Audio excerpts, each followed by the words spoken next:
आपको पता ही होगा, हमारे भारत में बहुत से ऐसे प्राचीन मंदिर हैं जिन्हें देखने के लिए पूरी दुनिया से लोग आते हैं, क्योंकि उनका बहुत ही आकर्षक इतिहास है जो पूरी दुनिया को अपनी ओर खींचता चला जाता है। और इन प्राचीन मंदिरों के द्वारा हमारे सनातन धर्म के इतिहास का भी पता लगता है। हमारे मंदिर जितने प्राचीन थे वे उतने ही ज्यादा सुंदर और कीमती चीजों से बने हुए थे, जिनकी वजह से उन मंदिरों को कई आक्रमणकारियों का सामना करना पड़ा, जिन्होंने हमारे इन मंदिरों को लूटा और उस लूट के सामान को अपने देश ले गए। लेकिन इन आक्रमणकारियों से हमारे भारत पर कुछ फर्क नहीं पड़ा। कुछ राजाओं ने उन मंदिरों को दोबारा से पुनर्निर्माण करवाया और उन मंदिरों को पहले से और ज्यादा सुंदर और आकर्षक बनवाया। आज के इस वीडियो में हम भारत के एक ऐसे ही मंदिर का इतिहास जानेंगे जिस पर बहुत बार हमला हो चुका है और इस मंदिर का पुनर्निर्माण भी बार बार कराया गया है। आप देख रहे हैं mystery of God YouTube channel. आज के इस वीडियो में हम जिस मंदिर के बारे में बात करने जा रहे हैं उस मंदिर का नाम है सोमनाथ का मंदिर। यह मंदिर गुजरात के काठियावाड़ क्षेत्र में समुद्र के किनारे पर बना हुआ है। पहले जगह प्रभास क्षेत्र के नाम से जानी जाती थी। यहाँ पर भगवान शिव के 12 पवित्र ज्योतिर्लिंगों में से एक ज्योतिर्लिंग सोमनाथ के मंदिर में है। सोमनाथ का उल्लेख ऋग्वेद में मिलता है। सोमनाथ का मंदिर कई विदेशी आक्रमणकारियों के लिए सबसे आकर्षक मंदिर रहा, क्योंकि यहाँ पर उनको लुभाने के लिए बहुत ज्यादा सोना, चांदी, हीरे, जवाहरात इस मंदिर की हर एक आकृति में लगे हुए थे। जब जब इस मंदिर को तोड़ने की कोशिश की गई तब इस मंदिर का पुनर्निर्माण करवाया गया।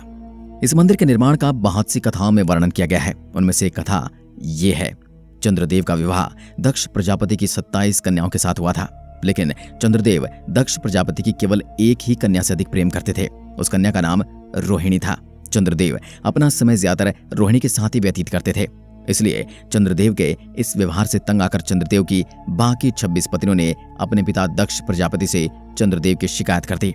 इससे क्रोध में होकर दक्ष प्रजापति ने चंद्रदेव को एक श्राप दे दिया कि जैसे जैसे समय बीतता जाएगा तुम्हारा तेज भी कम होता जाएगा। चंद्रदेव इस श्राप से बहुत ज्यादा परेशान हो गए, क्योंकि इस श्राप के कारण पृथ्वी पर सुधा, शीतलता, वर्षण का सारा कार्य रुक गया, जिसके कारण चारों तरफ त्राही त्राही मच गई। जब चंद्रदेव ज्यादा ही परेशान हो गए तो चंद्रदेव ब्रह्मा जी के पास गए और ब्रह्मा जी से अपने इस श्राप के निवारण के लिए प्रार्थना करने लगे। जिसके बाद ब्रह्मा जी ने उन्हें भगवान शिव की तपस्या करने के लिए कहा, क्योंकि श्राप का निवारण भगवान शिव के अलावा और कोई नहीं कर सकता है। चंद्रदेव ने ब्रह्मा जी के इस वचन को सुनकर पृथ्वीलोक पर आकर, जहां पर आज सोमनाथ का मंदिर स्थित है, वहां पर 10 करोड़ बार मृत्युंजय मंत्र का जाप किया। जिसके बाद भगवान शिव चंद्रदेव की तपस्या से प्रसन्न हो गए और उनको एक वरदान दिया। इस वरदान के मिलने के बाद चंद्रदेव दोबारा से 10 दिशाओं में सुधा वर्षण का कार्य करने लगे। श्राप के मुक्त होने के बाद चंद्रदेव ने अन्य देवताओं के साथ मिलकर भगवान शिव से प्रार्थना की कि आप माता पार्वती के साथ हमेशा के लिए यहाँ पर निवास करें। चंद्रदेव और देवताओं की इस प्रार्थना को सुनकर भगवान शिव ज्योतिर्लिंग के रूप में माता पार्वती जी के साथ तभी से यहाँ पर रहने लगे। इस कथा का वर्णन महाभारत, श्रीमद् भागवत तथा स्कंद पुराण आदि में विस्तार से दिया गया है। और इस मंदिर का नाम सोमनाथ इसलिए पड़ा क्योंकि चंद्रमा का एक नाम सोम भी है और वे भगवान शिव को अपना नाथ मतलब स्वामी मानते हैं, इसलिए इस मंदिर का नाम सोमनाथ का मंदिर पड़ा।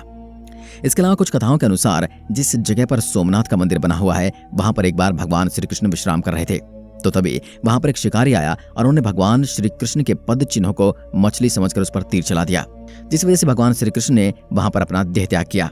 अगर हम इतिहास के नजरिए से देखें तो कहा जाता है कि 7वीं सदी में सिंध के गवर्नर आल्हा जुनैद ने सोमनाथ मंदिर पर आक्रमण किया था, जिसके बाद उन्होंने मंदिर को पूरी तरह से लूट लिया था। इसके बाद गुर्जर प्रतिहार राजा नाग भट्ट ने सोमनाथ के मंदिर का पुनर्निर्माण करवाया। हालांकि आल्हा जुनैद के आक्रमण का कोई भी गंभीर सबूत नहीं मिला इतिहासकारों को। इसका कारण यह भी हो सकता है क्योंकि सोमनाथ मंदिर का कई बार पुनर्निर्माण कराया गया।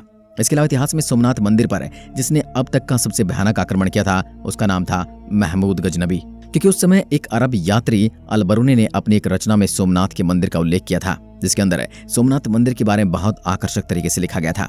इसलिए महमूद गजनबी ने इससे प्रभावित होकर सन 1024 में सोमनाथ मंदिर पर हमला करने के बारे में सोचा। जिसके बाद महमूद गजनबी ने अपने साथ 5000 सैनिकों को लिया और सोमनाथ मंदिर पर हमला कर दिया। दुर्भाग्य से उस समय 40 से 50,000 श्रद्धालु उपस्थित थे, लेकिन महमूद गजनबी इतना निर्दयी था कि उस समय उसने जो भी कोई उसके मार्ग में आया सबको मार दिया। इसलिए इतिहास में इस घटना को बहुत ज्यादा दुर्भाग्यपूर्ण घटना माना जाता है। इस दौरान महमूद गजनवी ने सोमनाथ मंदिर को पूरी तरह से लूट लिया और जो भी हीरे और जवाहरात थे सब लूट लिया और अपने देश ले गया। इसके बाद गुजरात के राजा भीम और मालवा के राजा भोज ने इसको दोबारा से पुनर्निर्माण करवाया, लेकिन उसके बाद भी है प्रक्रिया नहीं रुकी, क्योंकि 1297 के आसपास जब पूरे भारत पर मुगलों का आधिपत्य हो गया था तो तभी दिल्ली सल्तनत ने गुजरात पर भी अपना कब्जा कर लिया था। इसी दौरान सोमनाथ मंदिर को 5वीं बार लूटा और गिराया गया, जिसके बाद वहां के राजाओं ने इसका दोबारा से पुनर्निर्माण कराया। लेकिन 1702 में मुगल बादशाह औरंगजेब ने सभी हिंदुओं को एक आदेश दिया कि अगर किसी ने सोमनाथ मंदिर पर पूजा करने की कोशिश की तो उसको दोबारा से गिरा दिया जाएगा। उसका आदेश सबने माना, लेकिन फिर भी औरंगजेब ने 1706 सोमनाथ मंदिर को गिरा दिया। इससे आपको पता लग ही गया होगा कि सोमनाथ मंदिर पर कितनी बार आक्रमण हुआ और इस मंदिर का कितनी बार पुनर्निर्माण हुआ। आपको वर्तमान समय में सोमनाथ मंदिर जिस रूप में दिख रहा है उसका पुनर्निर्माण भारत के गृह मंत्री सरदार वल्लभ भाई पटेल ने करवाया था और 1 दिसंबर 1995 को भारत के उस समय के राष्ट्रपति शंकर दयाल शर्मा ने इसे राष्ट्र को समर्पित किया था।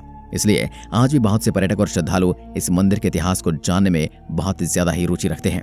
और इस मंदिर के कुछ रोचक तथ्य भी हैं, जैसे आपको यह जानकर हैरानी होगी कि सोमनाथ मंदिर में स्थित शिवलिंग में रेडियोधर्मी गुण है जो जमीन के ऊपर संतुलन बनाए रखने में मदद करता है। इस कारण इस मंदिर के निर्माण होने में 5 वर्ष तक का समय लग गया था। इसके अलावा मंदिर के दक्षिण में समुद्र के किनारे इस मंदिर का एक स्तंभ है जिसे बाण स्तंभ के नाम से जाना जाता है। इसके ऊपर एक तीर रखा गया है जो ये दर्शाता है कि सोमनाथ मंदिर और दक्षिण ध्रुव के बीच पृथ्वी का कोई भी भाग नहीं है। यहाँ पर 3 नदियां हिरण, कपिला और सरस्वती का संगम है, इसलिए इस त्रिवेणी में स्नान करने के लिए लोग बहुत दूर दूर से आते हैं। लेकिन आज तक इस मंदिर के इतिहास के बारे में कहीं पर भी कोई सबूत नहीं है कि इस मंदिर को किसने बनवाया था और कितनी बार इस पर आक्रमण हो चुका है। फिर भी सोमनाथ का मंदिर श्रद्धालुओं के लिए आस्था का प्रतीक है। बहुत सारे लोग वहां पर आज भी जाते हैं और बड़े ही प्रेम भाव से पूजा अर्चना करते हैं। भारत में ऐसे बहुत से प्राचीन मंदिर हैं जिनका इतिहास बहुत ज्यादा पेचीदा है। अगर आपको उन मंदिरों के बारे में भी जानना है तो आप हमें कमेंट के माध्यम से बता सकते हैं। हम आपके लिए उन मंदिरों पर भी वीडियो बनाएंगे। आज के लिए बस इतना ही। जाते जाते चैनल को सब्सक्राइब जरूर करें। जय हिंद, जय भारत।